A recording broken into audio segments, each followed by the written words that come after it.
Hallo, ich bin der Jörg Ecker. Ich lackiere seit vielen, vielen Jahren Oldtimer. Und mein Fokus liegt ganz einfach darauf, die Seele und die Geschichte eines Fahrzeuges wieder zum Strahlen zu bringen.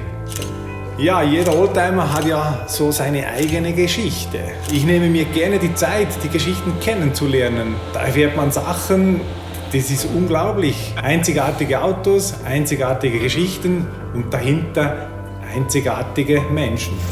Ja, was mich antreibt, das ist eigentlich ganz einfach erklärt. Erst kürzlich hat eine Kundin, also die Frau vom Kunden, zu mir gesagt, Ecker, Sie können sich gar nicht vorstellen, wie glücklich Sie meinen Mann machen. Ja, das ist es, das macht's aus.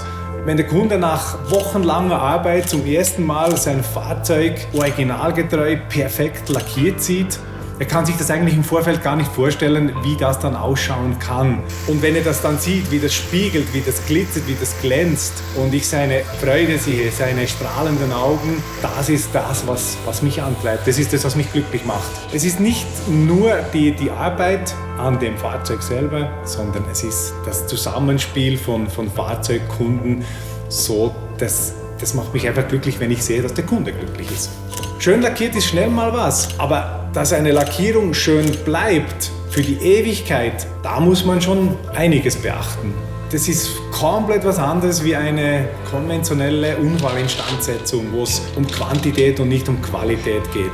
Bei einer Restauration haben wir so viele Lackschichten, wo in sich immer wieder trocknen müssen, wo stehen gelassen werden müssen, weil der ganze Lackaufbau, der braucht Zeit. Und die Zeit, die nehme ich mir. Das ist das Um und Auf. Ja, ich liebe das alte Lackierhandwerk.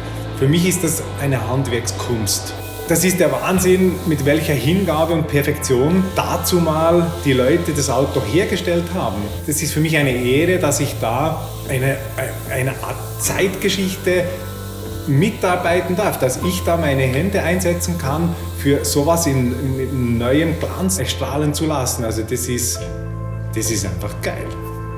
Mittlerweile kommen ja normale Lackierwerkstätten zu mir, die neben ihrem Daily Business halt so einen Oldtimer restaurieren, so einen Oldtimer stehen haben, so quasi als Lückenbüßer. Und dort ist halt echt das Problem, dass das alte Lackierhandwerk, dass das Wissen, wo ich benötige, für das ich einen originalgetreuen Aufbau reproduzieren kann, dass der verloren geht. Und da habe ich schon meine gewisse Vorstellung, gewisse Ideen und gewisse Pläne und Träume auch, wie das einfach alles erhalten werden kann und vor allem weitergegeben werden kann.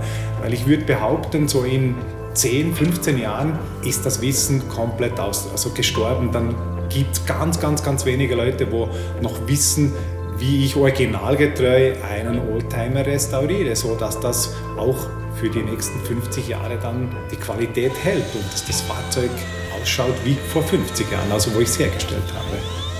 Und wenn es Arbeiten sind, wo ich selber nicht ausführen kann, zum Beispiel ein Pinstriping, wie es halt die alten Engländer gehabt haben, da ist es für mich einfach unglaublich schön, dass ich auf gewisse Personen zurückgreifen kann, wo das auch mit einer gleichen Leidenschaft leben und betreiben, wie ich das mache. Da haben wir mittlerweile untereinander so ein kleines Netzwerk, wo man sich eben die Aufträge gegenseitig vergeben kann und das ist wunderbar. Das ist ein Traum. So, das war ein kleiner Einblick in meine Arbeit. Und wenn du ein Fahrzeug hast, das restauriert werden soll, dann nimm bitte Kontakt zu mir auf. An dieser Stelle, tschüss zusammen, macht es gut, bis zum nächsten Mal.